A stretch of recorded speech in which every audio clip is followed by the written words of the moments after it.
As I get older, I came to realize na totoo ngang there's a fine line between life and death. It's called time. Yung iba may panahon pang pahabain ang biyahe nila. Yung iba naman, kapos na sa oras.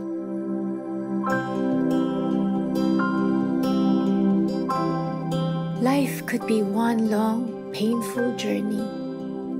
Ano bang first letter ng name mo? Bakit kasi may ganyang rules pa? Just give me the first letter of your name. X. Ikaw? Y. X and Y. Parang chromosomes lang ah. Parang equation, X plus Y equals XY.